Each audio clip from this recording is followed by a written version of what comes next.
Imagine this. You're standing at the edge of something you've always wanted. An opportunity, a leap, a change. Your heart pounds, your body's ready. But then, that voice shows up. Quiet, but deadly. What if you fail? What if they laugh? What if you're not enough? You freeze. Not because the world stopped you, but because you stopped yourself. This is the true battleground. Not the job interview, not the stage, not the startup, the classroom, or the gym. It's your mind. Every day, we fight a war that no one else sees, a silent, relentless war of thoughts, doubts, emotions, and impulses. And most people lose, not because they're weak, but because they never trained for it. You see, nobody teaches you how to command the voice in your head. You're told to study harder, work longer, smile more, chase the dream. But what happens when the biggest obstacle is inside you? This is the inside game. And it's the most important game you'll ever play. And here's the twist. Even Olympic athletes, Navy SEALs, world-class performers, people you assume have bulletproof minds, struggle too. Steve Magnus, one of the world's leading mental performance coaches, reveals something shocking. The very same fears that paralyze a high school student before an exam are the same fears that haunt athletes at the Olympic starting line. Because stress is human. And your biology doesn't care whether you're facing a final round of interviews or a final lap of the race. The pressure feels the same. So, what makes the difference? Training, not willpower, not fake positivity, but training your mind like you train a muscle. And the first step? Recognition.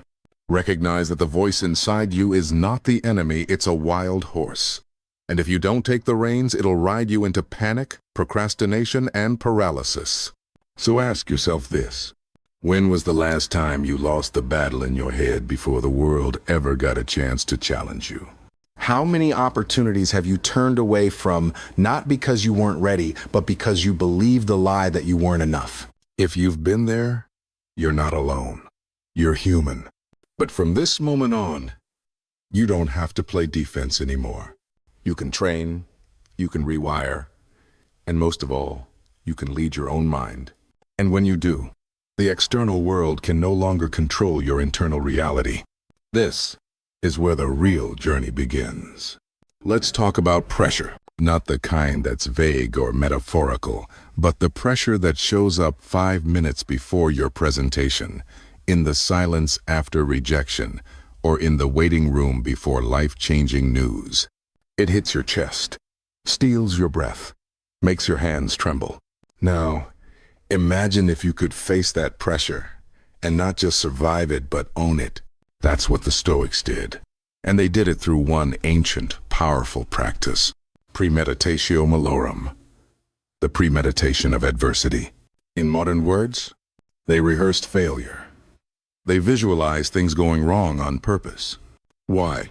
Because the Stoics understood something we've forgotten. If you only prepare for the best-case scenario, you'll panic the moment life delivers the opposite. But if you've already seen the worst in your mind, if you've walked through the fire mentally, then when it arrives, it doesn't paralyze you. You've already been there. Let's bring this home. Steve Magnus tells the story of Olympic marathoner Sarah Hall. She was about to chase the fastest half marathon ever run by an American woman. But as the date approached, anxiety grew. She became fixated on the record. And then she let it go. She stopped obsessing over the time. She visualized the race, not as a battle, but as a symphony running beside other women, drawing out the best in each other. She stopped seeing them as threats and started seeing them as catalysts. She didn't run from pressure. She reframed it. She rehearsed it. And then she set the American record. Now here's what's beautiful. You don't need to be an Olympian to do the same. If you're chasing a dream, preparing for a crucial moment, or even stepping into a conversation you fear, you can practice. You can rehearse discomfort like a Stoic warrior. Here's how. Visualize the challenge, not just the highlight reel, but the hiccups, the critics, the inner resistance. See yourself responding with composure, breathing through the fear, steady hands, grounded presence. Remind yourself, I've been here before. In my mind, I'm not afraid of this moment. This is what elite minds do. They don't wait for pressure to train them. They train for pressure. And now, you can too. So here's your reflection. What's one situation coming up that you're nervous about? 10. Have you rehearsed the worst that could happen and prepared your calm? What if the very act of walking through the fire in your imagination was the thing that made you fireproof? You don't need to wish for things to go perfectly. You just need to train to stay steady when they don't. There's a quiet danger in modern life that no one warns you about.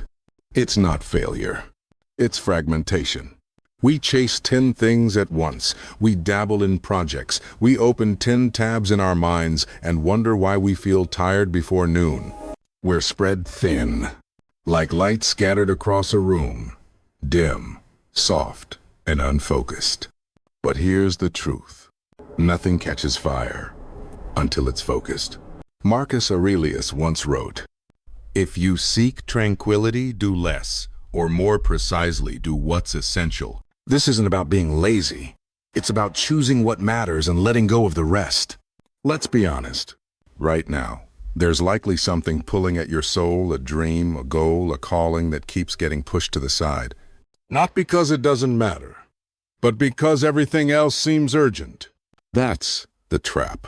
Urgency is loud, but meaning is quiet. And Stoicism teaches us to quiet the noise so we can listen to what truly matters. To cut the distractions, not out of fear of missing out, but out of commitment to showing up for what lights us up. Here's a moment of reflection for you. What is the one thing you would regret not giving your full energy to? What's the project, purpose, or path you keep postponing because life keeps handing you other things? Now, imagine pouring the full force of your energy into that one thing. Imagine waking up every day and aligning your choices not with what's easiest, but with what's essential. Here's a Stoic tip. Write it down. Keep it visible. Ask yourself each morning, will what I'm doing today get me closer to it or further away? When your energy has a direction, your life begins to gain momentum. And when you remove the clutter, your impact deepens. Remember, a laser is powerful not because it has more light, but because it's focused. So, simplify, focus, and do less better. Have you ever sat there fully aware of what you need to do, yet unable to move? You know the task. You know the steps. You even know the reward. And still, you wait. You check your phone. You scroll. You pace. You overthink. This is not laziness. This is hesitation paralysis, and it's one of the most subtle forms of self-sabotage. Here's the twist. You're not avoiding the task. You're avoiding the emotions that come with it. Fear, doubt, uncertainty. The inner dialogue that says, what if I mess this up? What if I start and realize I'm not good enough? The Stoics had a brutal but beautiful response to this dilemma. Act. Memento ager. Remember to move. Because action, no matter how small, is the only thing that dissolves fear. Let's look at it differently. If you're standing in a cold river, the longer you hesitate, the colder you feel. But once you step forward, your body adjusts, your focus sharpens, and the discomfort fades. Action is the antidote to anxiety. Steve Magnus says it best. Don't just tell yourself to relax. Give your body something to do. Shake out your arms. Take a breath. Make a move. In the moment when your mind says, wait, that's your cue to lean in. Start small. Open the email you've been avoiding. Write the first sentence of the proposal. Walk into the room and say the first word. Don't wait to feel ready. Readiness is a myth. The Stoics never promised comfort. They promised clarity. And clarity only comes when you move through resistance, not around it. So here's your inner mirror today. ABA. Where are you overthinking something you should be doing? What's the one action, however small, that could shift your momentum today? Can you act not from fear, but from intention, even if the fear is still there? The voice that says, "I'll do it later," is not your friend. It's the voice of your unlived life. And your power begins the moment you stop listening to it and start moving anyway. Let's set the record straight. Mental toughness is not about powering through. It's not about clenching your jaw, grinding harder, and pretending nothing bothers you. That's not strength. That's suppression. True mental toughness is quieter, more elegant. It's the ability to stand in the eye of the storm with your breath steady, your mind present, and your spirit intact. Steve Magnus has coached Olympic athletes, CEOs, and high performers across the world. And he discovered something surprising. The same emotional meltdowns that affect a stressed-out college student also show up in the minds of world champions. Because stress, fear, and self-doubt aren't signs of weakness. They're signs that you're alive and that you care. So what separates those who collapse under pressure from those who rise through it? Not talent, not luck, not a for discipline. It's emotional self-regulation. The ability to feel the emotion but not be consumed by it. Here's what the Stoics understood 2,000 years ago, that neuroscience is now confirming. Emotions are messengers, not masters. And you can learn to hear the message without obeying the impulse. Let's break it down with a real-world moment. Picture this. You just got an email. It's bad news, the kind that makes your chest tighten. Rejection, delay, something falling apart. Your brain's immediate reaction? Panic, defensiveness, maybe even shame. But instead of reacting, what if you did something different? You closed your laptop, took a slow breath, reminded yourself, this feeling is a wave. I can ride it, or let it drown me. You pause, and in that pause, you win. This is Stoic strength in action. Not avoiding emotion, but navigating it with precision. So how do you train for this? Name what you feel. This is fear. This is anger. This is shame. Naming diffuses power. Ask what's real. Is this threat immediate, or is it imagined? Shift focus to your response. You can't control the email, but you can control your next move. Think back. When was the last time you let one moment of stress take your whole day hostage? Now imagine having the skill to pause, recalibrate, and continue intact. That's mental toughness. Not being unshakable, but learning how to recover fast. When life gets turbulent, when plans fall apart, people disappoint you, or your path disappears into fog, what holds you steady? For most, the answer is nothing. They drift, react, collapse. But the Stoics had an answer. They called it your inner anchor, the unshakable foundation built from values, not outcomes. Because if your peace depends on things going your way, you'll spend your life fragile. But if your peace is built on who you are, your choices, your integrity, your clarity, then you become resilient. This anchor isn't found. It's forged in silence, in reflection, in decision. Let's take a closer look. Seneca wrote, "A person who follows reason in all things is content in all places, not because their life is easier, but because their compass never wavers." So how do you build this kind of clarity? Start here. Identify your 3 core values. Not what sounds nice, but what feels true. Is it truth, growth, compassion, courage? Write them down. Post them where you see them daily. Not for decoration, but for direction. Rehearse them in hardship. Ask, if I were living this value right now, how would I respond? For example, say your value is courage, and today you're avoiding a difficult conversation. You stop, breathe, and ask, what would courage do right now? Then you do it, even if your voice shakes. Over time, these small decisions become your spiritual spine. And no matter what shakes around you, you won't be uprooted. Here's a personal moment. A woman once shared with me how she survived the most painful year of her life. A divorce, a career collapse, and the loss of a parent all within 12 months. She didn't survive by numbing or escaping. She survived because every morning she repeated one phrase like a vow. I do not control what happens, but I do control how I show up today. That became her anchor. Not a belief in smooth sailing, but a belief in her own presence, no matter the storm. So today, ask yourself, what's anchoring you? Are you drifting through your days, or are you being guided by something deeper than circumstance? When the storm hits, what will hold you still? The world will always be unpredictable, but you can become unwavering. We live in a culture that glorifies hustle. Work longer, push harder, sleep less. But here's the problem. More effort doesn't always mean better results. In fact, more can be the enemy of effective.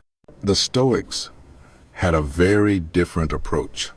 They didn't ask, how much can I do today? They asked, what's worth doing well, and how do I do it fully?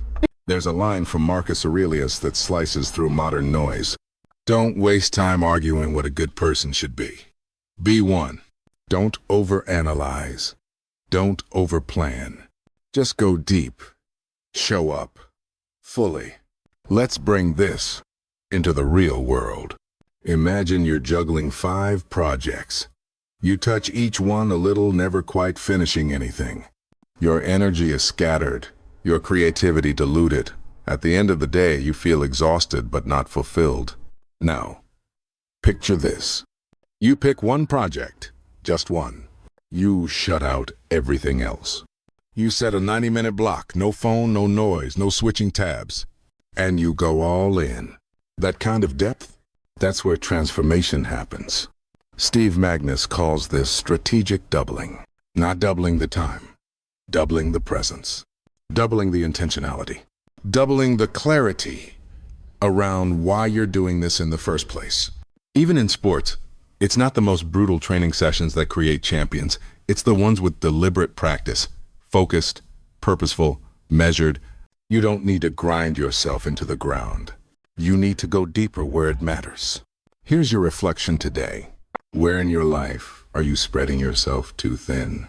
What if you cut 2 commitments this week and invested that energy into one thing that truly matters? But what would your results look like, not if you worked more, but if you worked wiser? Remember, the fire doesn't burn brighter because you throw in more wood. It burns brighter when you control the oxygen and feed it with care. Don't aim for busy. Aim for brilliance. There's a strange moment that happens to all of us. You're feeling good, confident, aligned. Then you scroll. You see someone crushing it. Better body, bigger audience, more money, more peace. And suddenly, your energy sinks. It's like someone turned down the volume of your own joy, and you didn't even notice it happening. This is the trap of comparison, and it's one of the most common ways people give away their power. But the Stoics had a cure for this poison. They taught, compare yourself only to your own nature, who you were yesterday, and who you are capable of becoming tomorrow. Because the moment you make someone else's path your measuring stick, you lose sight of your own journey. Let's tell the story. A young runner once asked her coach, how do I beat everyone in my race? The coach replied, you don't. You beat the version of you that ran yesterday. Because that's the only race you can truly win. This isn't just motivational fluff. It's a radical shift in how you define progress. Steve Magnus explains that elite performers track micro-wins, not against others, but against themselves. Did I show up more consistently? Did I breathe better under pressure? Did I improve 1% in my recovery, my mindset, my discipline? That's real growth. That's self-authorship. Here's a deeper twist. When you compare, you're only seeing someone else's highlight reel, but you're judging it against your behind-the-scenes chaos. That's an unfair fight. One, you'll always lose. The Stoics remind us, you were not made to mimic. You were made to master yourself. So what can you do instead? Audit your environment. What triggers comparison? Who makes you forget your own progress? Track your internal wins. Keep a daily log. What did you do better than yesterday? Even one breath, one boundary, one choice. Celebrate quietly. Your wins don't need to go viral. They need to go deep. Reflection for you. Who have you compared yourself to this week, and what did it steal from you? Oh, what would change if your only competition was the person you used to be? Place. Can you trade external approval for internal peace? Stay in your lane. That's where your magic lives. Because when you master yourself, you become incomparable. There's something you've been avoiding. It's not dangerous. It's not life-threatening. But it is uncomfortable. Maybe it's a conversation. A decisión. A change. In routine. A new discipline you keep putting off. And here's the truth. That thing, that's where your growth is hiding. We've been sold a lie. That success feels good. That greatness is found in flow states, in moments of glory, in flashes of ease. But the Stoics knew better. The obstacle is the way. Marcus Aurelius wrote, not as a poetic phrase, but as a code of life. They believe that the mind must be hardened through chosen hardship, not as punishment, but as preparation. Because life will test you anyway. Why not build the mental muscle before the storm comes? Steve Magnus teaches this principle with athletes. Introduce small, intentional discomforts into training. Not to break them, but to build tolerance. To expand their emotional bandwidth. And you don't need to run marathons to do this. You can wake up 30 minutes earlier to journal in silence. Take a cold shower to reset your nervous system. Say no when your people-pleasing wants to say yes. Sit still with a craving instead of reacting. Each of these is a rep. Each one teaches your mind. I can choose challenge. I can survive it. I can lead it. Here's what happens when you do this daily. Stress no longer surprises you. Pressure no longer paralyzes you. You become familiar with discomfort, and therefore, fear loses its grip. Reflection for today. What's one discomfort you've been avoiding that you can turn into a daily practice? Can you reframe the pain not as something to escape, but something to grow through? Are you ready to stop waiting for confidence and start earning it through action? The obstacle is not the enemy. It's the invitation. And if you accept it, every day becomes a chance to train your mind to be unstoppable. Imagine this. You spend hours training your mind. You journal. You meditate. You read the Stoics. You push through discomfort. And then you scroll endlessly. You surround yourself with negativity. You let critics, drama, noise seep in unfiltered. What good is a fortress if the gates are always open? The Stoics taught that your environment is part of your philosophy. What you allow in will shape what comes out. Epictetus said, avoid fraternizing with people who do not share your values. If you must be around them, be on your guard. This wasn't about elitism. It was about energy. Because everything around you, voices, images, energy, habits, is either training your mind or weakening it. Steve Magnus calls this environmental stressors. Not just the big ones, the subtle ones. The micro-influences that slowly drain your mental clarity without you noticing. It's not just what you read, it's who you follow. It's not just what you hear, it's what you allow to echo in your mind all day. So today, let's build a boundary. Here's how. Audit your inputs.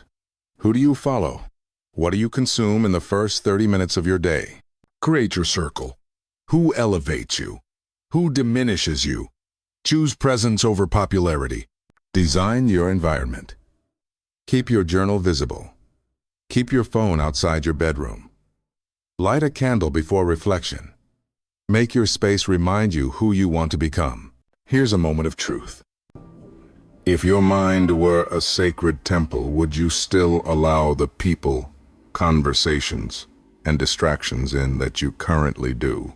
What if? Mastering your environment is not about control, but about curation. ADA. What if protecting your mind is not selfish but essential to your mission? This isn't about hiding from life. It's about choosing what builds you and letting go of what breaks you. Guard your mind. Like a warrior, like a temple, like your future depends on it, because it does. We live in an age that worships speed, quick wins, instant feedback, overnight success. And in the process, we've forgotten how to plant seeds and wait. But the Stoics, they were different. They played the long game. They didn't ask, how fast can I succeed? They asked, who am I becoming with every choice I make today? Because the real transformation, it's not loud, it's not flashy. It's the slow, steady building of a character that doesn't shake when the world does. Let's get real. How often do you quit too soon? How many times have you planted something, an idea, a habit, a dream, and then walked away when it didn't grow fast enough? Steve Magnus reminds us of this truth. Progress compounds slowly, and then, suddenly, it's like water boiling. Nothing seems to happen at 90 degrees. Still nothing at 95. At 99, it's quiet. And then at 100, it roars. The problem isn't that we're not improving. It's that we give up right before the boiling point. So how do you stay with it? Detach from outcomes. Focus on the process. Are you showing up? Are you growing? Track consistency, not results. Measure how many times you train your mind, not how perfect the day felt. Embrace boredom. That's where the deep work lives, in the unseen reps. Here's your reflection. What dream are you rushing? And how is impatience stealing your discipline? If you committed to it for 5 years instead of 5 days, how would you approach it differently? What if greatness wasn't about speed, but about staying power? The Stoics didn't sprint through life. They walked with intention. They endured, refined, returned until the virtue became second nature. You don't need to move faster. You need to move truer. Play the long game. Because your future self is already watching, and they're counting on you to stay. Let's end with the truth that no one wants to say out loud. You're going to die. Maybe not today. Maybe not for decades. But one day, your breath will stop. Your voice will fall silent. Your time will run out. And that is not something to fear. It's something to honor. The Stoics had a name for this sacred reminder. Memento mori. Remember that you must die. Not to live in dread, but to wake up. Because when you realize you don't have forever, you start paying attention to what actually matters. You stop waiting to speak your truth. You stop postponing your healing. You stop shrinking yourself to make others comfortable. You start showing up fully, vulnerably, unapologetically. Seneca wrote, "It is not that we have a short time to live, but that we waste a lot of it." So ask yourself, if today was your last full day on earth, what would be left unsaid? What would you stop tolerating? What would you finally pursue? What excuses would you burn to the ground if you knew the clock was ticking louder than you thought? Memento mori doesn't make life darker. It makes life brighter. Because suddenly, every breath feels like a gift. Every sunrise feels like a second chance. Every hard moment becomes precious. And that's the final habit of the unstoppable mind. To live with death beside you not as a threat but as a mentor. It whispers, you don't have forever, but you have now. So what will you do with it? The Stoics would smile at that question. Because for them, the answer was simple. Live deeply, wisely, and fully aware. You've come far. 12 powerful shifts, each one a thread. And now, together, A tapestry of strength, clarity, and awakening. You see, the goal was never to impress others. The goal was to meet yourself, unfiltered, unmasked, undeniably you. Because the world doesn't need another copy. It needs someone real, someone awake. And that someone was waiting for you beneath the noise, the doubt, the years of conditioning. Let's remember what we've uncovered. You've learned to narrow your focus, to choose quality over chaos, to align with your values, not your fears. You've practiced the art of discipline, of writing your goal down not as a wish, but as a vow, of doubling your effort not with frenzy but with purpose. You've made peace with discomfort, planned like a Stoic, acted even when uncertain. And most of all, you've stopped living on autopilot and started walking with intention. That is power. That is what makes a mind unstoppable. But now comes the truth few will dare tell you. You will forget some of this tomorrow.